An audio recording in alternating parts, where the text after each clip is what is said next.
Hello बच्चों, आप सभी का स्वागत है। मैं हूँ अनुज काम्बोज।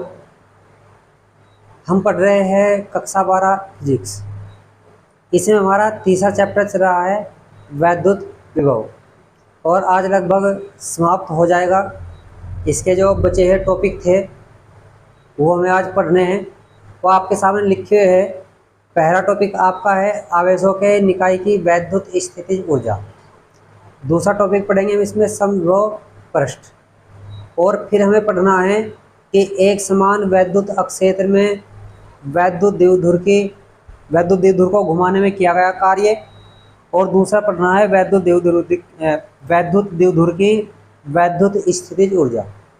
यानी कि ये चार टॉपिक आज हमें पढ़ने हैं। तो चलिए शुरू करते हैं आपका आज का टॉपिक। तो सबसे पहले हम इसमें जो आज टॉपिक पढ़ेंगे वो पढ़ेंगे समविभव पृष्ठ। ठीक है, क्या टॉपिक पढ़ेंगे आज? सबसे पहले समविभव पृष्ठ। इक्विपोटेंशियल सरफेस, समविभव पृष्ठ। अब समविभव पृष्ठ क्या होता है? ऐसा पृष्ठ जिसके प्रत्येक बिंदु पर विभव समान होता है। अब पृष्ठ कहाँ पर? किसी वैद्युत अक्षेत्र में, यानी कि वैद्युत अक्षेत्र में खींचा गया ऐसा पृष्ठ जिसके प्रत्येक बिंदु पर विभव समान होता है, समविभव पृष्ठ कहलाता है। वैसे इसका जो नाम है उससे ही हमें पता लग जाता है। इसमें आ रहा है सम, यानी कि समान, विभव आप जानते हैं, और पृष्ठ यानी कि ऐसा पृष्ठ जिस पर विभव समान हो, समविभव पृष्ठ कहलाता है। ठीक है, अब इसके हमें कुछ गुण पढ़ने हैं समविभव पृष्ठ के। पहला गुण तो आप पढ़ ही चुके हैं कि समविभव पृष्ठ के प्रत्येक बिंदु पर विभव कैसा होता है? समान। अब जब प्रत्येक बिंदु पर विभव समान होता है तो इसका मतलब समविभव पृष्ठ पर जो विभवांतर होगा दो बिंदुओं के बीच वो कितना होगा? समविभव पृष्ठ पर जो विभवांतर होगा, विभवांतर, वो कितना होगा? 0। ठीक है, डेल्टा वी कह सकता हूँ। यानी कि समविभव पृष्ठ के किन्हीं दो बिंदुओं के बीच विभव समान होता है, लेकिन विभवांतर जो होगा वो 0 होगा। अब जब विभवांतर 0 है तो किसी भी आवेश को एक बिंदु से दूसरे बिंदु पर ले जाने में किया गया कार्य कितना होगा? 0 होगा। ठीक, क्यों होगा? क्योंकि आप जानते हैं कि W होता है Q इंटू डेल्टा वी, और डेल्टा वी समविभव पृष्ठ के किन्हीं दो बिंदुओं के बीच विभवांतर कितना? 0। तो इसका मतलब आपका कार्य भी कितना हो गया है? 0 हो गया है। तो समविभव पृष्ठ के किन्हीं दो बिंदुओं के बीच आवेश को ले जाने में क्या कार्य? 0 होता है। तीसरा, अब आप जानते हैं कि जैसे W आपका कितना है? 0, और W बराबर होता है F इंटू एस बराबर 0। F क्या होता है? Q इंटू ई, S बराबर 0। तो ही यहाँ से आपका E डॉट S बराबर कितना आ रहा है? 0। अब जब E डॉट S बराबर 0 है तो इसका मतलब क्या हुआ है कि आपका जो E वेक्टर है वो लंबवत होगा S वेक्टर के। S हम कह सकते हैं समविभव पृष्ठ के एक बिंदु से दूसरे बिंदु तक तय विस्थापन या चली गई दूरी। यहाँ पे एक नियम निकलता है कि समविभव पृष्ठ पर जो वैद्युत अक्षेत्र होगा वो सदैव पृष्ठ के लंबवत होगा। यानी कि वैद्युत जो क्षेत्र है वो पृष्ठ के क्या होगा? सदैव लंबवत। जैसे हम कोई आवेश ये ले ले, एक प्लस क्यू आवेश, बिंदु आवेश, तो इसका जो समविभव पृष्ठ होगा वो कैसा होगा? गोलीय, ऐसे। ठीक है, तो इसका समविभव पृष्ठ है। और अगर इसकी वैद्युत अक्षेत्र रेखाएं खींची जाए तो ये क्या होंगी? इसके प्रत्येक बिंदु पर लंबवत होंगी। ठीक है, इस प्रकार। एक अंतिम पॉइंट याद रखना है इसका कि जो आपके दो समविभव पृष्ठ है, दो समविभव पृष्ठ कभी नहीं काटते, यानी जो दो समविभव पृष्ठ होंगे वो आपस में एक दूसरे को कभी नहीं काटते। तो आपके समविभव पृष्ठ से 4 पॉइंट है महत्वपूर्ण। समविभव पृष्ठ क्या होता है कि ऐसा वैद्युत क्षेत्र में खींचा गया ऐसा पृष्ठ जिसके प्रत्येक बिंदु पर विभव समान होता है, समविभव पृष्ठ कहलाता है। अगर इसके गुणों के बारे में बात करें तो गुण क्या होंगे? पहला गुण क्या है आपका कि समविभव पृष्ठ के किन्हीं दो बिंदुओं के बीच जो विभवांतर होगा वो शून्य होगा। विभवांतर शून्य है तो किसी भी आवेश को समविभव पृष्ठ पर एक बिंदु से दूसरे बिंदु तक ले जाने में किया गया कार्य भी शून्य होगा। ठीक है। ये तीसरा पॉइंट क्या है कि समविभव पृष्ठ पर जो वैद्युत क्षेत्र होगा वो हमेशा पृष्ठ के लंबवत रहता है। ठीक। चौथा पॉइंट है आपका कि जो आपका दो समविभव पृष्ठ है वो आपस में कभी नहीं काटते। तो ये पॉइंट इसके आपको हमेशा याद रखने हैं। ठीक है। उसके बाद हम बात करेंगे आवेशों के निकाय की वैद्युत स्थितिज ऊर्जा के बारे में। आवेशों के निकाय की वैद्युत स्थितिज ऊर्जा।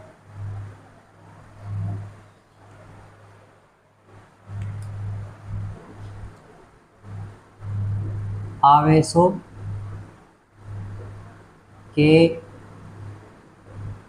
निकाय की वैद्युत स्थितिज ऊर्जा। तो किसी भी निकाय की जो वैद्युत स्थितिज ऊर्जा होती है वो उन आवेशों को अनंत से परस्पर समीप लाकर निकाय की रचना करने में जो कार्य किया जाता है वह कार्य ही वैद्युत निकाय की वैद्युत स्थितिज ऊर्जा के बराबर होता है। तो क्या कह रहे हैं कि किसी भी निकाय की वैद्युत स्थितिज ऊर्जा उस कार्य के बराबर होगी जो उन आवेशों को अनंत से परस्पर समीप लाकर निकाय की रचना करने में किया जाता है। ठीक है। उन आवेशों को अनंत से परस्पर समीप लाकर निकाय की रचना करने में किया जाता है। जैसे अगर ये आपके दो आवेश मान लो और अभी यहाँ पर है तो इसकी जो वैद्युत स्थितिज ऊर्जा होगी वो क्या होगी कि इन आवेशों को अनंत पर है और अनंत से समीप लाकर ऐसे निकाय की रचना करने में जो कार्य किया जाएगा वो कार्य ही होगी इस पूरे निकाय की वैद्युत स्थितिज ऊर्जा। तो अब हमें इसका व्यंजक ज्ञात करना है। व्यंजक कैसे ज्ञात करेंगे? मान लिया हमने कि आपका जो एक निकाय है दो आवेशों से मिलकर बना है। एक आवेश आपका Q1 है और दूसरा आवेश आपका Q2 है।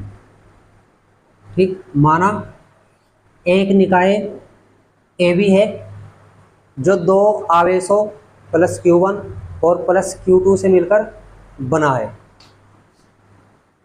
जिनके बीच की दूरी स्मॉल r है। अब इस निकाय की वैद्युत स्थितिज ऊर्जा ज्ञात करने के लिए इस आवेश Q2 को इस बिंदु B पर न मानकर अनंत पर मान लेते हैं। यानी कि आवेश आपका जो Q2 है वो कहाँ मान लिया हमने? अनंत पर मान लिया। अब जब ये अनंत पर मान लेंगे तो दोनों आवेश अनंत पर ही हो जाएंगे। अब ये आवेश आपका यहाँ पर नहीं है तो इस प्लस Q1 के कारण इस बिंदु B पर वैद्युत विभव कितना होगा? प्लस Q1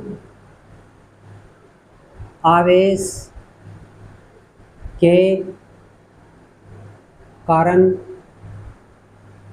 बिंदु B पर विभव आप जानते हैं V बराबर होता है 1/4 pi epsilon naught Q1 upon R. बिंदु आवेश के कारण आर दूरी पर वैद्युत विभव का सूत्र क्या होता है? 1/4πε0 Q1/r। अब इस बिंदु पर विभव कितना हो गया है? V। आवेश Q2 कहाँ है? अनंत पर। तो इस आवेश Q2 को अनंत से बिंदु B तक लाने में किया गया कार्य कितना होगा? W बराबर आवेश इंटू विभव, Q इंटू V होता है। तो W बराबर Q इंटू V। V की वैल्यू आप ऊपर से रख दीजिए। तो W बराबर हो चुका है Q2 इंटू V की वैल्यू आपकी कितनी है? 1/4πε0 Q1/r। अब Q2 Q1 के पास पहुंचा दीजिए। तो Q1 है 1/4πε0 Q1 इंटू Q2/r। यह कार्य ही क्या है? निकाय की वैद्युत स्थितिज ऊर्जा U है। कितनी है? U। क्योंकि वैद्युत स्थितिज ऊर्जा को U से प्रेजेंट करते हैं, तो U बराबर आपका हो जाएगा 1/4πε0 Q1 Q2/r। मात्रा क्या होता है इसका? जूल। तो ये आपकी आवेशों के निकाय की वैद्युत स्थितिज ऊर्जा का सूत्र आपका निकल चुका है। अब जैसे यहाँ पर हम बात कर रहे हैं सजातीय और विजातीय आवेशों की। किन आवेशों की? सजातीय और विजातीय आवेश। आप एक बात जानते हैं कि जो सजातीय आवेश होते हैं वो परस्पर क्या करते हैं? एक दूसरे को प्रतिकर्षित। तो हम दो प्रकार के आवेश हैं, एक विजातीय और दूसरा सजातीय। विजातीय आवेश क्या करते हैं? आकर्षित करते हैं। और सजातीय क्या करते हैं? प्रतिकर्षित करते हैं एक दूसरे को। विजातीय का मतलब आप जानते हैं कि अगर एक प्लस है तो दूसरा माइनस, और सजातीय का मतलब एक माइनस है तो माइनस, अगर एक प्लस है तो दूसरा प्लस। इतनी बात आप जानते हैं। अब जब भी इन विजातीय आवेशों को, विजातीय का मतलब एक दूसरे को कर रहे हैं आकर्षित, अब जब आकर्षित कर रहे हैं और एक दूसरे से दूर लेकर जाएंगे तो निकाय की वैद्युत स्थितिज ऊर्जा बढ़ेगी। ठीक है। तो यहाँ से हम बात कह सकते हैं कि अगर दूर लेकर जाएंगे दोनों को तो U आपकी क्या होगी? बढ़ जाएगी। और अगर निकट लेकर आएंगे तो U आपकी घट जाएगी। ठीक है ना।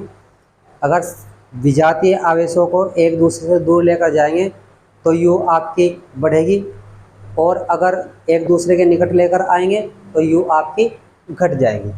उसके बाद आपके पास क्या है? सजातीय आवेश है। सजातीय आवेश क्या करते हैं? एक दूसरे को प्रतिकर्षित। तो प्रतिकर्षित का मतलब एक दूसरे को दूर भेज रहे हैं, और दूरी अगर हम लेकर जाए तो निकाय की वैद्युत स्थितिज ऊर्जा घट जाएगी। ठीक। कब? जब इन्हें दूर लेकर जाएंगे, यानी कि सजातीय आवेशों को जब दूर लेकर जाएंगे तो उनकी वैद्युत स्थितिज ऊर्जा घटेगी, और अगर निकट लेकर आए तो क्या होगा? U आपकी बढ़ेगी। आगे भाई बात समझे। और कैसे घटे बढ़ेगी आप जानते हैं ये, क्योंकि U होता है दूरी के विहित क्रमानुपाती। एक पॉइंट आपको याद रखना कि जैसे आपके पास बहुत सारे आवेश रखे हैं तो जो निकायों की संख्या का सूत्र होगा निकाय की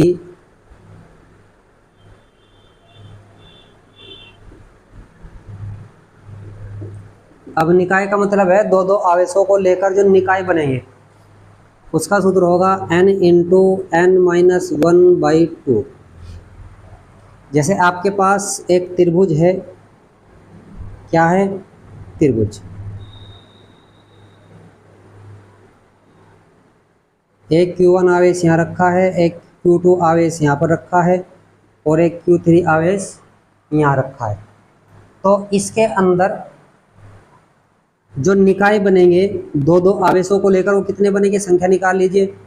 आवेश कितने हैं, 1 2 3, यानी कि आपके पास 3 है संख्या में आवेश। तो 3 में से 2 गए, सॉरी 3 में से गया 2 और 2 से 2 कट कर कितने बचे। तो इस त्रिभुज से कितने निकाय बनेंगे, दो दो आवेशों के, 3 निकाय बनेंगे। आपका अगर चतुर्भुज हो, क्या हो, चतुर्भुज, तो चतुर्भुज में चारों शीर्षों पर 4 आवेश होंगे, तो 4 इंटू 4 माइनस 1/2, 2 दूनी 4, ये 3, तो 2 3 6, तो ये बनेंगे आपके 6 निकाय। तो इस प्रकार आपको याद रखना है कि कितने निकाय आवेशों से मिलकर बनते हैं, दो दो आवेशों के निकाय। आशा करता हूँ यह बात आपके समझ में आ गई होगी। अगर स्क्रीनशॉट लेना चाहते हैं तो ले लीजिए। फिर उसके बाद हम पढ़ेंगे कि एक समान वैद्युत अक्षेत्र में वैद्युत द्विध्रुव को घुमाने में किया गया कार्य।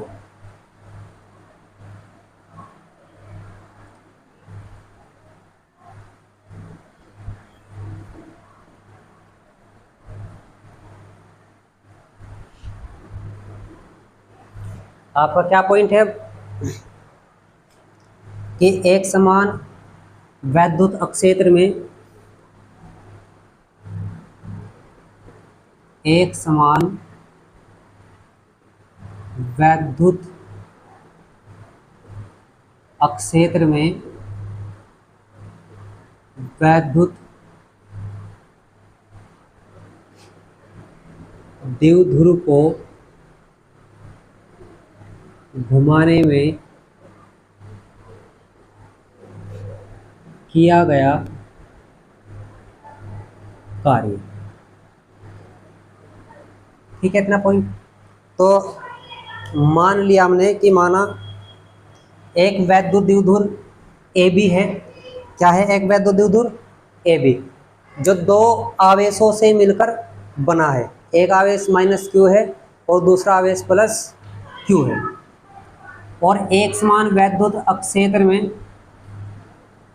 अक्षेत्र की दिशा से θ1 कोण पर रखा है। यह आपका क्या है, एक समान वैद्युत अक्षेत्र। इसमें इसकी दिशा से कितने कोण पर रखा है, ये रखा है थीटा कोण पर। यह आपका क्या है, AB -Q एंड +Q कितने कोण पर रखा है, थीटा कोण, θ1 कोण पर। कितने कोण पर रखा है, θ1 कोण पर। अब जब यहाँ पर रखा है तो आप जानते हैं कि इसके +Q आवेश पर एक बल F बराबर Q इंटू E वैद्युत अक्षेत्र E की दिशा में लगेगा, और इसके -Q आवेश पर एक बल वैद्युत अक्षेत्र की विपरीत दिशा में लगेगा। और ये दोनों ही बल मिलकर इस वैद्युत द्विध्रुव को घुमाकर वैद्युत क्षेत्र की दिशा में लाने का प्रयास करेंगे। ठीक, ऐसे। अब यदि हमें इस वैद्युत द्विध्रुव को कितना कोण घुमाना है, थीटा कोण घुमाना है, कितना, थीटा कोण। तो थीटा कोण घुमाने में कुछ कार्य करना पड़ेगा। कितना कोण घुमाने हैं, थीटा कोण घुमाने में कुछ कार्य करना पड़ेगा। तो इस वैद्युत द्विध्रुव को, यह आपका +Q आवेश है, यह -Q आवेश है। तो वैद्युत द्विध्रुव को वैद्युत द्विध्रुव को थीटा कोण घुमाने में किया गया कार्य W बराबर बल आघूर्ण इंटू कोणीय विस्थापन डी थीटा। अब ये टो क्या है? ये टो है कि जब आप इसे घुमाएंगे तो इस पर बल आघूर्ण कितना लगेगा? बल युग्म का आघूर्ण। तो बल युग्म का आघूर्ण जो टो होगा वो होगा पी ई साइन थीटा। कितना होगा? P E sine theta. तो अब इस टो की वैल्यू यहाँ पर रख दीजिए। यह आपका सूक्ष्म कार्य होगा क्योंकि सूक्ष्म कोण घुमा रहे हैं। तो टो आपका है P E sine theta into D theta. अब हमें क्या करना है? हमें इस वैद्युत द्विध्रुव को घुमाना है θ1 कोण से θ2 कोण तक। तो वैद्युत द्विध्रुव को θ1 से θ2 कोण घुमाने में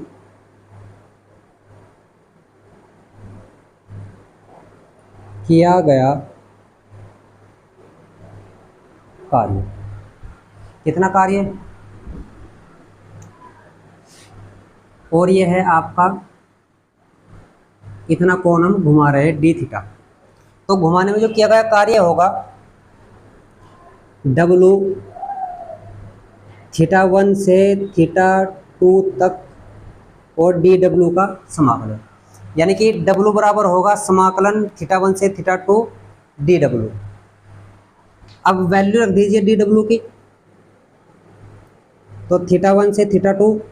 अब dW क्या है आपका? यह है आपका P E sine theta into D theta. ठीक है, इतनी बात।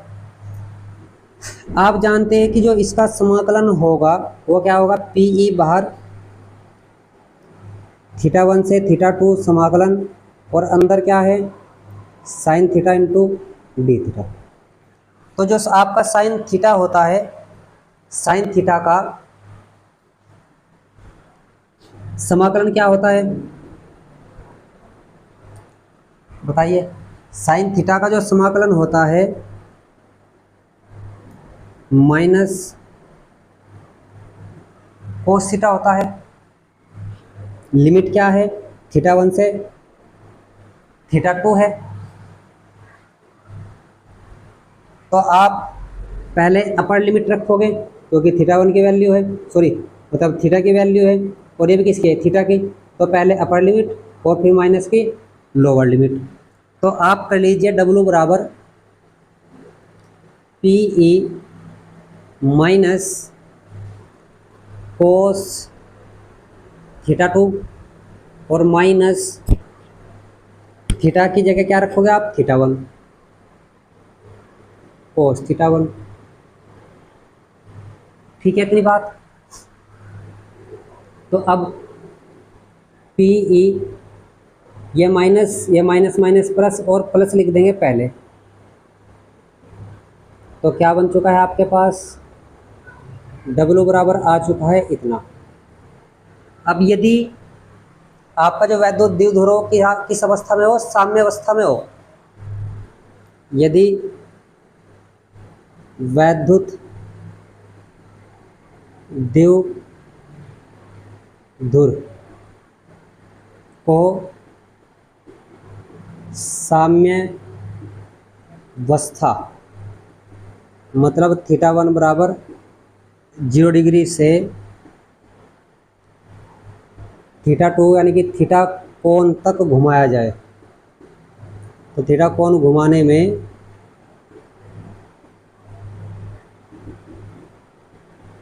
किया गया कार्य। तो आपका जो W होगा वो होगा पी ई कोस θ1 की वैल्यू आपकी 0 डिग्री है कोस थीटा टू की आपकी थीटा है। तो कोस 0 डिग्री की जो वैल्यू होती है वो होती है 1। तो W बराबर आ जाएगा आपके पास पी ई, इसकी वैल्यू 1 माइनस के कोस थीटा। तो ये आपका जो व्यंजक निकला है, सूत्र निकला है, वो किसका है? किसी भी वैद्युत द्विध्रुव को वैद्युत अक्षेत्र में उसकी साम्य स्थिति से थीटा कोण घुमाने में किया गया कार्य। ठीक है, स्क्रीनशॉट आप इसका ले सकते हैं, ले लीजिए, फिर मैं साफ कर दूंगा। तो अब हम पढ़ेंगे इसका अंतिम टॉपिक कि एक समान वैद्युत अक्षेत्र में द्विध्रुव की वैद्युत स्थितिज ऊर्जा का व्यंजक।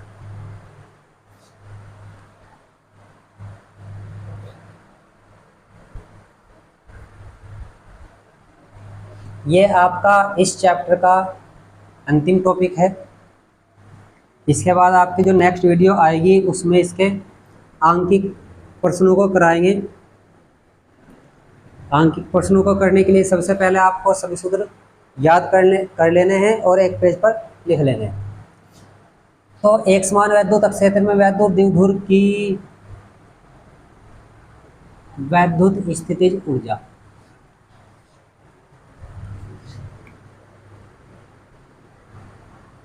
द्विध्रुव की वैद्युत स्थितिज ऊर्जा।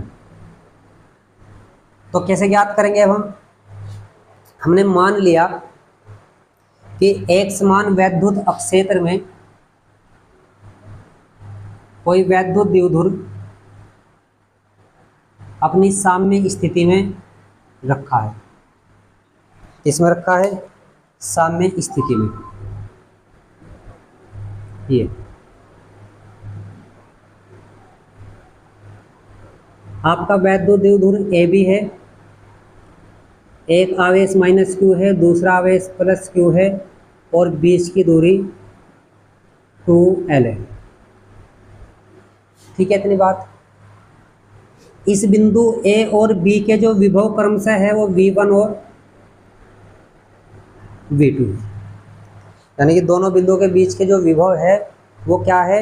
V1 और V2। तो इसकी जो स्थितिज ऊर्जा होगी आवेशों के निकाय की, वो क्या होगी? ए बी मतलब वैद्युत द्विध्रुव, ए बी की वैद्युत स्थितिज ऊर्जा जो आपकी U होगी वो कितनी बनेगी? उसे कह सकता हूँ मैं आपका -Q इंटू V1 और प्लस Q इंटू V2। ठीक है, आपका Q कॉमन ले लीजिए, V1 माइनस का और V2 प्लस का, तो V2 प्लस पहले लिख लेंगे और माइनस बाद में। तो आपके पास जो U आ चुका है, U बराबर बन चुका है Q into V2 minus V1। इसे आप समीकरण फर्स्ट मान लीजिए। अब यदि मैं इस वैद्युत द्विध्रुव को क्या करूं? सबसे पहले हम इसकी पूरी स्थितिज ऊर्जा निकाल लेंगे। U बराबर Q into V2 minus V1 है, जबकि आप जानते हैं कि अगर सूत्र लूँ में वैद्युत अक्षेत्र का, तो E बराबर होता है, ये क्या है आपका वैद्युत अक्षेत्र, E बराबर होता है V2 upon V2 minus V1 कोण AB। अब ये AB क्या है? इन दोनों प्लेटों के बीच वैद्युत क्षेत्र। तो V2 माइनस V1 बटे AB कितना है आपका? 12 है। तो यहाँ से आपकी वैल्यू जो V2 माइनस V1 निकल जाएगी, 12 इधर तो निकल जाएगी 2L इंटू E। ये वैल्यू आप पुट कर दीजिए यहाँ पर। अतः जो U आ गई वो Q into V2 minus V1 की जगह क्या रखोगे आप, 2L इंटू ई। आप जानते हैं कि Q इंटू 2L होता है P, किसके बराबर होता है, P के बराबर। एक मिस्टेक हमने कर दी है कि वैद्युत क्षेत्र आपका जो होता है वो होता है V1 माइनस V2। जब आप इसमें से माइनस कॉमन लोगे तब बन जाएगा आपका कितना, V2 माइनस V1 बाहर माइनस, और यहाँ से बनेगा ये, यानी कि V2 माइनस V1 बराबर आ जाएगा -12 इंटू ई। तो यहाँ आप रख दीजिए U क्या है आपका Q, और V2 माइनस V1 आपका है -2L इंटू ई। तो यहाँ से आपके पास बन चुका है U बराबर -Q इंटू 2L और इंटू ई। तो U बराबर माइनस, इसकी वैल्यू आप जानते हैं P होती है, तो U बराबर -PE। ये आपकी अस्थाई अवस्था में वैद्युत द्विध्रुव की स्थितिज ऊर्जा है। अब यदि मैं इसे थीटा कोण घुमाऊं तो थीटा कोण घुमाने में कुछ कार्य करना पड़ेगा, और वो कार्य भी इसकी वैद्युत स्थितिज ऊर्जा के रूप में इकट्ठा हो जाएगा, संचित हो जाएगा। तो अब वैद्युत द्विध्रुव को थीटा कोण घुमाने में किया गया कार्य अभी इससे पहले आपने निकाला है, W बराबर था PE1 माइनस कोस थीटा। तो ये कार्य भी इसकी स्थितिज ऊर्जा के रूप में संचित हो जाएगा। तो इसकी जो कुल स्थितिज ऊर्जा होगी, कुल स्थितिज ऊर्जा जो U थीटा होगी वो होगी U plus W। U theta is equal to, U कितना है -PE, प्लस W कितना है PE1 माइनस कोस थीटा। इस PE के अंदर मल्टीप्लाई कर लीजिए तो U थीटा बराबर -PE प्लस PE की 1 में करेंगे PE, माइनस PE की कोस थीटा में करेंगे PE कोस थीटा। ठीक है, PE से PE कट चुका है, तो U थीटा बराबर -PE कोस थीटा बन चुका है। तो ये आपकी थीटा कोण पर रखे वैद्युत द्विध्रुव की स्थितिज ऊर्जा का व्यंजक है। तो इस प्रकार हमने आज के जो टॉपिक थे वो लगभग सभी पूरे कर दिए हैं। बस आपको एक बात ध्यान रखनी है इसमें कि अस्थाई संतुलन की अवस्था में जो U होता है वो कितना होता है -PE जूल, और अस्थाई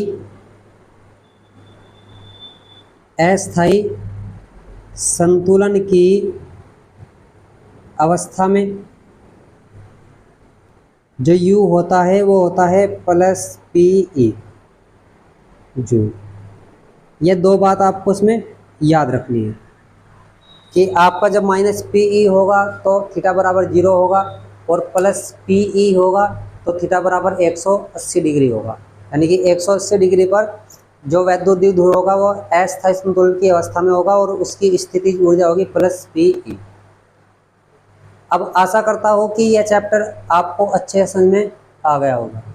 अब यदि ये चैप्टर आपको अच्छा लगा हो, आपके समझ में आया हो और आपके लिए फ़ायदेमंद साबित हुआ हो, तो सभी से निवेदन है कि इस वीडियो को ज़्यादा से ज़्यादा शेयर करें, जिससे आपके दोस्तों को और उनके भी दोस्तों को इस वीडियो से फ़ायदा मिले और बोर्ड एग्ज़ाम में अच्छे से अच्छे नंबर आए।